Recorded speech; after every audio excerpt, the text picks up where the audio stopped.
ரஹ்மான் ரஹீம். தங்கைக்குரிய பெருமக்களே, இன்று ஓதப்பட்ட சூரத்துல் அன்கபூத்தினுடைய தொடக்க வசனத்தில் அல்லாஹு தாலா முஃமின்களை பார்த்து ஒரு கேள்வி கேட்கிறான்.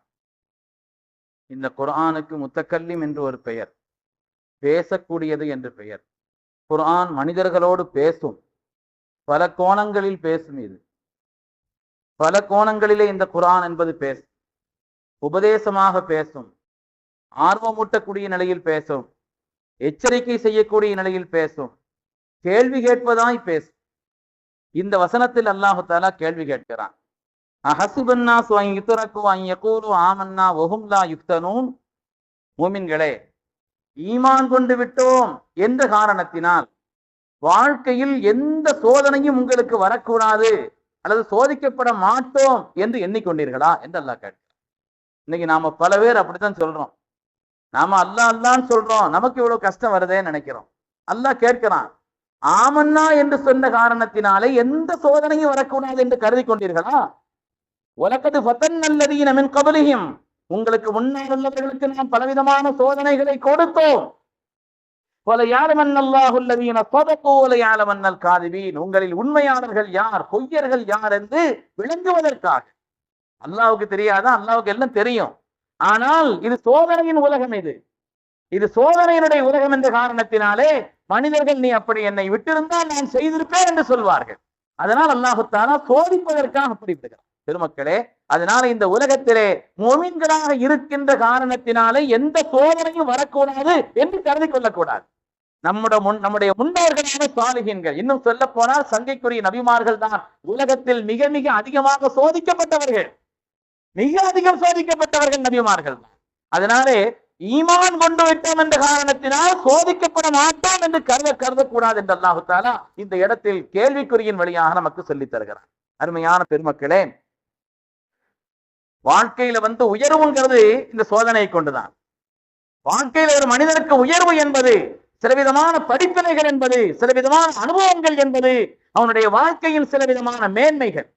வாழ்க்கையினுடைய எந்த உயர்வும் சிரமம் இல்லாமல் இருக்கிறது என்பது எந்த உயர்வு? ஏதாவது ஒரு உயர்வு உலகத்தில் சொல்ல முடியுமா? ஏதாவது ஒரு உயர்வு, ஒரு பாக்கியம் கிடைக்கிறது என்று சொன்னால் சிரமம் இல்லாமல், எந்த கஷ்டமே இல்லாமல் வாழ்க்கையில் இந்த உயர்வு என்பது உலகத்தினுடைய நடைமுறையை அல்லாஹு தஆலா வைக்கவில்லை. எனவே சில விதமான சிரமங்கள் வழியாக முஃமின்களுடைய அந்தத்தை உயர்த்துவதற்கு இந்த இடத்தில் அல்லாஹு தஆலா ஃபித்னா என்ற வார்த்தையை சொல்கிறான். ஃபித்னா, சோதனை என்ற வார்த்தை சொல்கிறான். குர்ஆனிலே ஃபித்னா என்பது பல அர்த்தங்களுக்கு வந்திருக்கிறது. உதாரணமாக, நம்முடைய குழந்தைகளும் நம்முடைய பணங்களும் கூட சோதனை என்று அல்லாஹ் சொல்கிறான். பணத்தை சோதனை என்று சொல்கிறான், மக்களை சோதனை என்று சொல்கிறான். அந்த மக்களை நீங்கள் எப்படி ஆக்குகிறீர்கள் என்ற விஷயத்தில் நீங்கள் சோதிக்கப்படுவீர்கள். உங்களுடைய பணத்தை கொண்டு நீங்கள் சோதிக்கப்படுவீர்கள். அது உங்களுக்கு வழங்கப்பட்டிருக்கிறது, நல்ல காரியத்திலா, தீய காரியத்திலா, மனோ இச்சையிலா, அல்லாஹ்வுக்கு பொருத்தமானவைகளிலா என்ற விஷயத்தில் நீங்கள் சோதிக்கப்படுவீர்கள். அதே போல வாழ்க்கையில சில விதமான சோதனைகளை கொண்டும் சில கஷ்டங்களை கொண்டும் அல்லாஹு தஆலா சோதிப்பான். வாழ்க்கையிலே சில விதமான கஷ்டங்களை கொண்டும் கூட அல்லாஹு தஆலா சோதிக்கிறான். பெருமக்களே, சோதனை என்பது 3 வகை. கஷ்டங்கள்ங்கிறது எல்லாருக்கும் வரும். அந்த கஷ்டங்கள் 3 வகை என்று பெருமக்கள் சொல்வார்கள். முதலாவது என்னன்னு சொன்னா, பாவங்களுக்கான தண்டனையாக கூட கஷ்டம் வரலாம். கஷ்டம் வருதுன்னா 3ல ஒண்ணா இருக்கும். ஒண்ணு, ஏற்கனவே நான் செய்துவிட்ட பாவங்களுக்கான தண்டனை என்றும் கஷ்டம் வரலாம். அல்லது நம்முடைய ஈமானை சோதிப்பதற்காக என்று கஷ்டம். நம்முடைய ஈமானை சோதிப்பதற்காக, வேற எந்த நோக்கம் இல்லை. ஹஜ்ரத் ஸையதுனா கஅப் ரலியல்லாஹு தஆலா அவர்கள் தபூக் யுத்தத்திற்கு அவர்கள் வரவில்லை.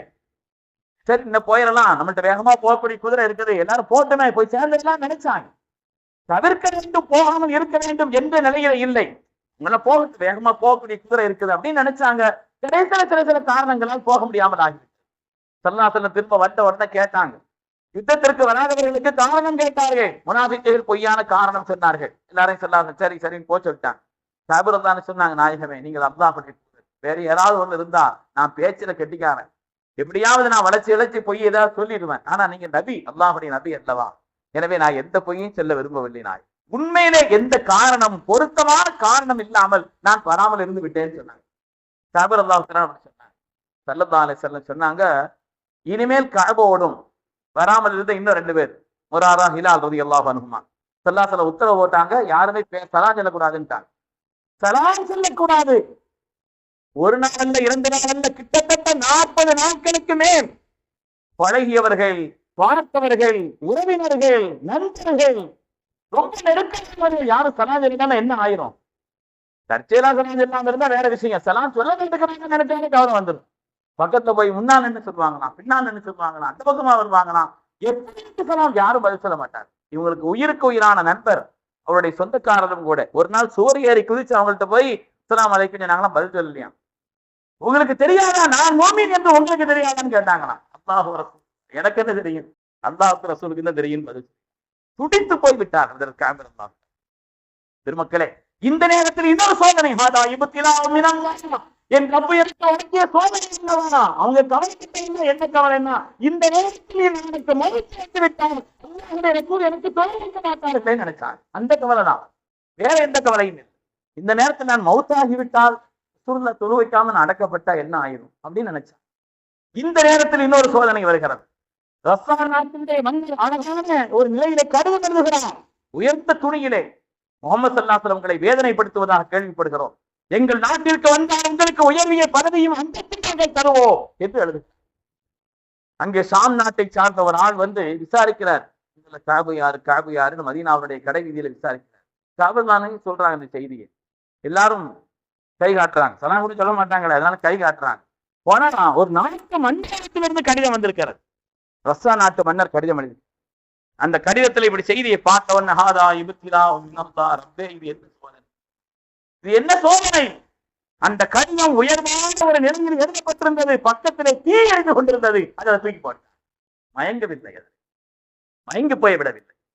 ஹாதா இப்திலா மினல்லா, என் ரப்பினுடைய சோதனை என்று சொன்னார்கள். தொடர்ந்தது சோதனை. சில நாட்கள் கழித்தது. ஸல்லல்லாஹு அலைஹி வஸல்லம் ஒரு ஆளை விட்டு சொல்லிவிட்டாங்க, உங்களுடைய மனைவிமார்களை எல்லாம் வீட்டுக்கு அனுப்ப சொல்லுங்கன்றாங்க. மனைவிமார்களை வீட்டுக்கு அனுப்ப சொல்லுங்கள். உடனே வந்தவங்கள்ட்ட இவங்க கேட்கிறாங்க, சலாஹு சொல்ல சொன்னாங்களா, வீட்டுக்கு அனுப்ப சொல்லுங்கன்னு சலாஹு சொன்னாங்க. வீட்டுக்கு போக சொல்லுங்க, அவ்வளவுதான் என்று சொல்லிவிட்டார். இன்னும் சோதனை, சாதாரணமான சோதனையா இதுவெல்லாம். ஆனால் அல்லாஹ்விடத்திலே மன்றாடினார்கள், கெஞ்சினார்கள், தங்களுடைய நிலையை நினைத்து அல்லாஹ்விடத்தில் அழுதார்கள். 40 நாட்களுக்கு மேல் அதற்கு பிறகு கழித்து அல்லாஹ்வுடைய புறத்திலிருந்து அல்லாஹ் அவர்களை மன்னித்ததா ஆயத்து வந்தது. திரும்ப 3 பேரை மன்னித்ததான். இப்ப இது ஒரு சோதனை. அவங்களுடைய வாழ்க்கையில அவங்களுடைய ஈமானை சரி செய்வதற்காக, பக்குவம் உள்ள ஈமான் இருக்கிறதா, வலிமையான ஈமான் இருக்கிறதா என்று சோதிப்பதற்காக உள்ள ஒரு நிலைப்பாடு. அப்படி உள்ள ஒரு சோதனை. அவர் சோதனைங்கிறது பல வகை. ஒன்று, வாழ்க்கையிலே அவர் செய்துவிட்ட பாவங்களுக்கான தண்டனை, இது ஒரு சோதனை. இன்னொரு சோதனை இருக்கிறது, அவருடைய ஈமானுக்கு சோதனை. மூன்றாவது, அல்லாஹ் தஆலா அவருடைய தரஜாத்துகளை உயர்த்துவதற்காக. 2, 3 கிட்டத்தட்ட ஒண்ணுதான். அவருடைய தரஜாத்துகளை உயர்த்துவதற்காக. ஸல்லல்லாஹு அலைஹி வஸல்லமுக்கு பல் உடைஞ்சிச்சு, சோதனை. ஸல்லல்லாஹு அலைஹி வஸல்லமுக்கு பல் உடைய வேண்டிய அவசியம், அவருடைய தரஜாத்தை மேலும் உயர்த்தணும் என்பதற்காக. சில நேரங்கள்ல வந்து நம்ம உபகாரியாக சில காரியங்கள் நடந்துக்கிறோம். ஆனா விவரம் தெரியாம அவங்க நம்மளையே திட்டுவாங்க. சில காரியங்கள் இருக்கும். மக்களே, அது நமக்கு சோதனை. நம்முடைய தரஜாத்துகள் உயர்த்தப்படுவதற்கு என்று என்ன வேண்டுமே தவிர அதிலே மன உடைந்து போய்விடக்கூடாது. இப்ப அதனால வாழ்க்கையில சோதனைங்கிறது 3 வகை. முதலாவது என்னன்னா பாவங்களுக்கான தண்டனை, 2வது வலுவான ஈமானுக்கான பரிசோதனை, 3வது தரஜாத்துகள் உயர்த்தப்படுவது. இப்ப எனக்கு ஒரு சோதனை வந்திருக்குது, இது பாவங்களுக்கான தண்டனையா, ஈமானுக்கான சோதனையா, தரஜாத்து உயர்த்துவதற்கா என்பதை எப்படி விளங்கிறது, எப்படி விளங்கிக் கொள்வது? 3 வித்தியாசம். பெருமக்கள் சொல்லுகிறார்கள், மனசுல அளவுக்கு மீறிய கவலை அதை நினைச்சு இருந்துச்சுன்னா, அதை நினைச்சு வேதனை மனதில் இருந்தால் அது அதாம். ஏற்கனவே அதாம். மனசுல அதை நினைச்சு வேதனை இருக்குதுன்னு அது அதாம். உதாரணமா ஒரு நோய் வருது. நோய் வந்துச்சுன்னா புலம்பலும் வேதனையும் இருந்தால் நம்மளால முடியாத ஒரு காரியத்துக்கு நாம கவலைப்பட்டேன்னு அவசியம். அதுக்கு என்னென்ன முயற்சிகள் செய்யணுமோ அந்த முயற்சியை செய்யணும். ஒரு அப்படத்துல துவா செய்யணும், அதை பரம் சாட்ட வேண்டுமே அல்லாது அதை நினைத்து நாம் திணிக்கணும். ஒரு சோதனை வந்துச்சு, உடனே ஒரு தற்கொலை பண்ணிட்டார், முடிஞ்சு போச்சா? சோதனை நீங்கி விட்டதா? வாழ்க்கையில துன்பம் போய்விட்டதா? இன்னைக்கு தேடிக்கொண்டார் அவர். இன்னைக்கு தேடிக்கொண்டார் இந்த காரியத்தை விளங்காமல். அப்ப அவருக்கு வந்த அதாபு இது. அதாபின் காரணத்தினால் தான் இப்படிப்பட்ட நிலை. அப்ப அதாபு வந்தால் மனதில் வேதனை கூடும். நான் அல்லாஹ்வுடைய நினைவை பொறுத்தளித்து வாழ்கிறார்களோ நெருக்கடியான ஒரு வாழ்க்கையை நாம் கொடுப்போம். அல்லாஹ் அதை நம்மை பாதுகாக்கும். பெருமக்களை, 2வது சோதனை என்னன்னா ஈமானுடைய உயர்வுக்காக. இந்த ஈமானுடைய உயர்வுக்காக வழங்கப்படக்கூடிய சோதனையின் அடையாளம் என்னன்னா ரொம்ப சந்தோஷம் இருக்காது, கவலையும் இருக்காது. ரோசநாயகத்தினுடைய வாழ்க்கையில ஒரு நிகழ்ச்சி வருது. கப்பல் கவுந்துருச்சு. அவங்களுடைய கப்பல் சரக்கு கப்பல் போயிட்டு இருந்துச்சு. அந்த கப்பல் கவுந்துருச்சுன்னு சொன்னாங்களாம். குனிஞ்சு பார்த்துட்டு அல்ஹம்துலில்லாஹ். கொஞ்ச நேரம் கழிச்சு சொன்னாங்கன்னா அது வேற கப்பல், உங்க கப்பல் ஒண்ணு கவலை, நல்லபடியா தான் போய் சேர்ந்துருச்சுன்னாங்களாம். குனிஞ்சு பார்த்துட்டு அல்ஹம்துலில்லாஹ். கப்பல் கவுந்துருச்சுன்னா இன்னா லில்லாஹி வ இன்னா இலைஹி ராஜிஊன் சொல்லணும். அல்ஹம்துலில்லாஹ் இதுக்கு அல்ஹம்துலில்லாஹ். அவங்கள்ட்ட விவரம் கேட்டாங்களாம். விவரம் கேட்கும்போது அவங்க சொன்னாங்கன்னா, என் கல்வை பார்த்தேன். கவுந்துருச்சுன்னு சொன்ன உடனே என் கல்வினுடைய வேதனையின் உச்சத்தில் இருக்கிறதா அல்லாஹ் தந்தது. நாம அந்த உலகத்துல என்னத்தை உண்டாக்கணும்? நாம நிர்வாணமா வந்தோம், எவ்வளவு மரியாதைக்காக அவங்க துணியை விட்டு அனுப்புறாங்க. அப்படி நிலையில தான் நாம நம்முடைய நிலை. எனவே தந்ததும் எடுத்ததும் ரப்பு சுப்ஹானஹு வ தஆலா எந்த வணங்கி சொன்னது அல்ஹம்துலில்லாஹ். இப்படி ஒரு மனசு அல்லாஹ் நமக்கு தந்திருக்கிறான். அதை நினைச்சு அல்ஹம்துலில்லாஹ். சரி, நீட்டு உங்க கப்பல் இல்லைன்னு மகிழ்ச்சியிலே அந்த நேரத்துல ரொம்ப துள்ளி குதித்து தன்னுடைய பெருமையை நினைத்த அந்த மனது அதை துள்ளுகளா என்று பார்த்தேன். அப்படி இல்லை, எல்லாம் அல்லாஹ் தந்தது. இப்படி ஒரு மனசை தந்தது. மகிழ்ச்சி இல்லை, ரொம்ப துன்பமும் இல்லை. இது இரண்டாவது நிலை. மூணாவது நிலை இருக்குது, அது உச்சம். கடுமையான துன்பத்தில் அல்லாஹ்வை புகழ்வு. ரப்பி அன்னி மஸ்ஸனி யதுர்ரு அன்த அர்ஹமர் ராஹிமீன். ஐயூப் அலைஹிஸ்ஸலாம் சொன்னாங்க, உலகத்துல அது மாதிரி நோய் யாருக்குமே இல்லை. அன்னி மஸ்ஸனி யதுர்ரு, ரப்பே இப்படி ஒரு நோய் எனக்கு வந்திருக்கிறது. நீ அர்ஹமர் ராஹிமீன். நோயை தந்தை புகழ்ந்தார். ஏன்னா இந்த நோய் எனக்கு என்னுடைய தரஜாத்துகளை உயர்த்துவதற்கு, என்னுடைய அன்பத்தை உயர்த்துவதற்கு தந்திருக்கிறார் என்பதை நான் புரிந்திருக்கிறேன். அல்ஹம்துலில்லாஹ்.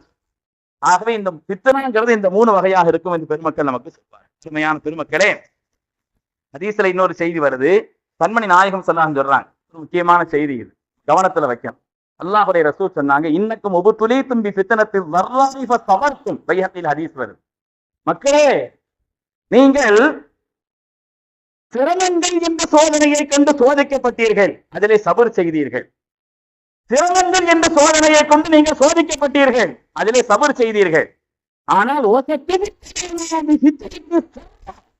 ஒரு காலம் வரும், இந்த காலத்தில் இந்த மக்கள் சோதிக்கப்படுவார்கள், கஷ்டத்தை கொண்டல்ல. சோதிக்கப்படுவார்கள் கஷ்டத்தை கொண்டல்ல. பித்னத்தி சர்ரா, மகிழ்ச்சியை கொண்டும் சந்தோஷத்தை கொண்டும் வசதியை கொண்டும். அப்படின்னா என்ன நாயகம் கேட்கிறாங்க. ஒமா பித்னத்து சர்ரா யா ரசூலல்லாஹ். அல்லாஹ்வுடைய ரசூலே, பித்னத்து சர்ரான்னா என்ன? வசதி இருக்கும்போது அங்க என்ன சோதனை?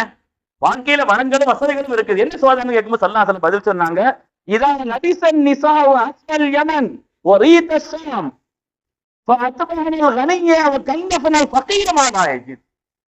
என்னன்னு சொன்னா, அந்த காலகட்டத்துல பெண்கள் யமன் நாட்டினுடைய அந்த துணியை அணிவார்கள்.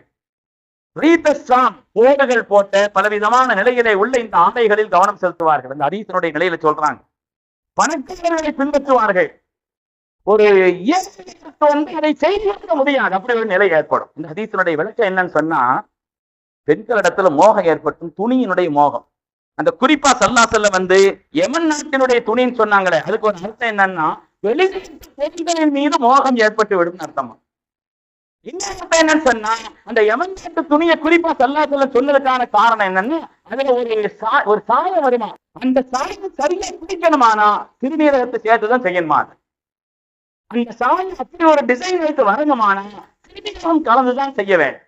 அதனால ஸல்லல்லாஹு அலைஹி வஸல்லம் தடுத்திருந்தாங்க. அப்ப இந்த ஹதீஸ்ல என்ன சொல்றாங்க, உங்களுக்கு வசதி வரும், வந்த நேரத்துல நீங்க ஒரு துணியை வாங்குவீங்க, வாங்கினா இன்னைக்கு பழத்தா போயிடும், பழத்தின் பழைய மாடலா போயிடும், புது மாடல் வரும். உதாரணமா செல்போன் வைங்களேன், என் செல்போன் வாங்கி கொடுத்தாரு, நாளைக்கு அடுத்த நாள் இன்னொரு புதுசு வந்துருச்சு, இது ஒண்ணுக்கு ஆகாம போச்சு, இது 6000 ரூபாய், அது 8000 ரூபாய், அது 12000 ரூபாய், இது என்னத்த அப்ப ஒண்ணுக்கு 1000 செல்போன் வாங்கி வந்திருக்கு, இப்பெல்லாம் புதுசு புதுசு அப்படி வருது இப்படி வருது.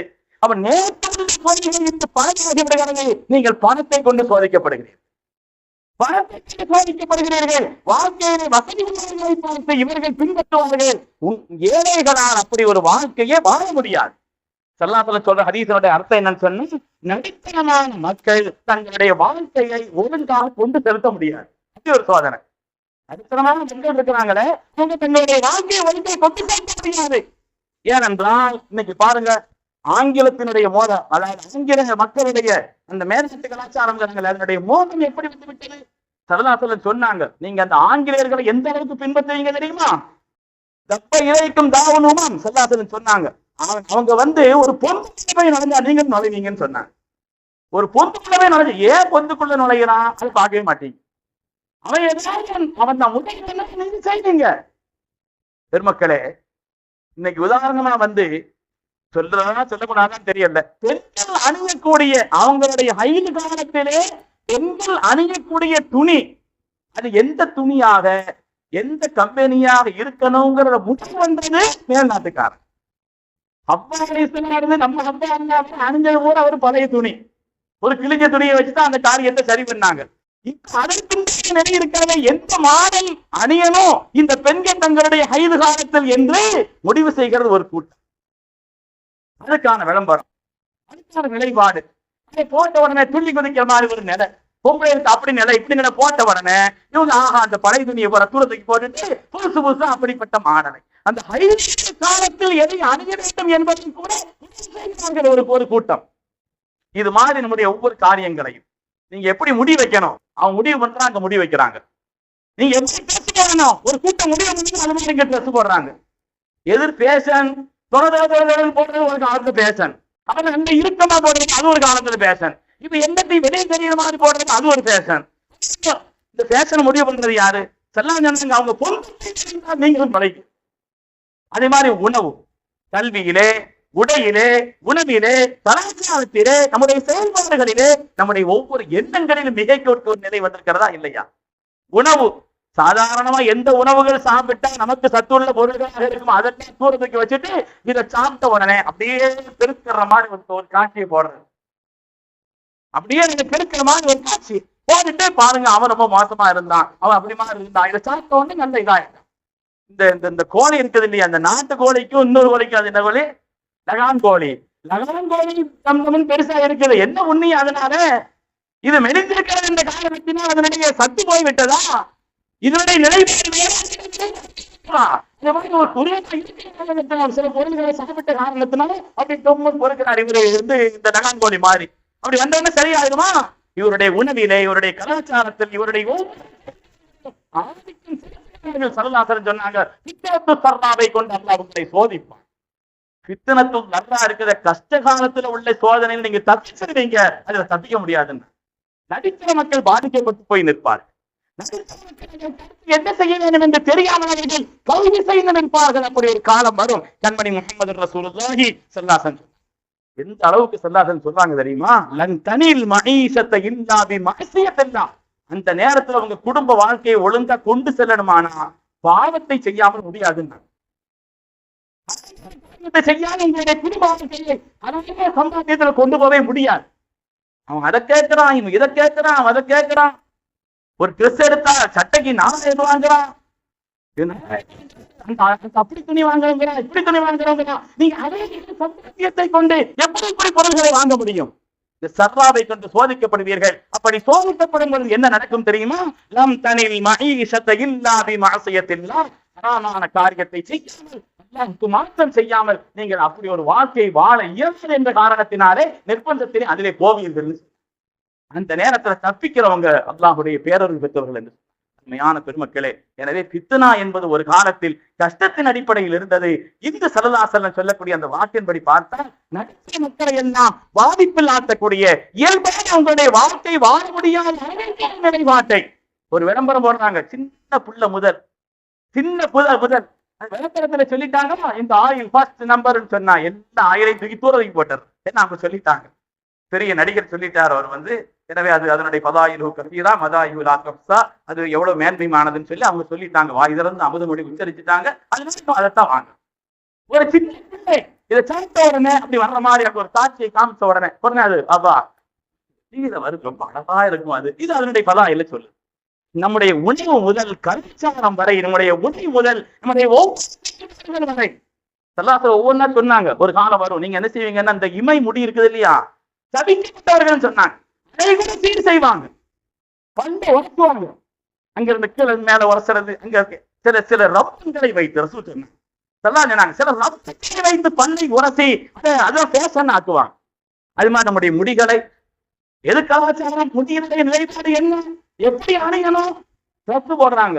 எங்கட ஜேப் இருக்கணும் அங்கன இல்ல, பூரா அங்கன எந்த இடத்துல ஜேப் இருக்கணும், எதுக்காண்டி இவ்வளவு ஜேப் இருக்குது, எதுக்காண்டி இவ்வளவு ஜோப் அதுல வச்சிருக்கிறாங்க தெரியவே. இது எப்படி ஃபேஷன் முடிவு பண்ணா? இவனுடைய முடிவை மாற்றம் செய்யவில்லை, இவனுடைய முடிவை மேற்கொண்டே உலகம் முடிவு செய்தது. அருமையான பெருமக்களை, இது ஃபித்னத்து ஸர்ரா என்று அல்லாஹ்வுடைய ரசூல் நமக்கு எச்சரிச்சான். அதனால அல்லாஹ் தஆலா சொன்னானே குர்ஆன் ஷரீஃபிலே, நீங்கள் ஃபித்னா செய்யப்படாமல் சோதிக்கப்படாமல் தப்பித்து விடலாம் என்று கருதுகிறீர்களான்னு சொன்னாங்க. அந்த சோதனை கூட சில விதமான கஷ்டத்திலுள்ளான சோதனை, ஆனால் அதற்கு பின்னால் ஒரு சோதனை வரும் அல்லாஹ்வுடைய ரசூல் நம்மளை எச்சரிச்சாங்க. அது ஃபித்னத்து ஸர்ரா. இந்த காலகட்டத்திலே ஹலாலான நிலைப்பாடை தவிர மற்றதில் ஒதுங்காமல் நாம் நம்முடைய மக்களுக்கும் நம்முடைய குடும்பத்தினருக்கும் அப்படிப்பட்ட ஒரு வழிகாட்டுதலை கொண்டு நேரான பாதையிலே கொண்டு செல்வது என்பது அல்லாஹ் வழங்கக்கூடிய ஒரு பேரருள். இதற்கு மேல எனக்கு விளக்க தெரியல பெருமக்களை. இன்றைய காலகட்டத்தினுடைய ஒரு பெரிய சோதனையாக அது அமைந்திருக்கிறது. அல்லாஹ் நமக்கு புரியும் தௌஃபீக்கை தந்தருள்வானா. எல்லா விதமான ஃபித்னாக்களில் இருந்தும் அல்லாஹ் நம்மை பாதுகாத்தருள்வானா.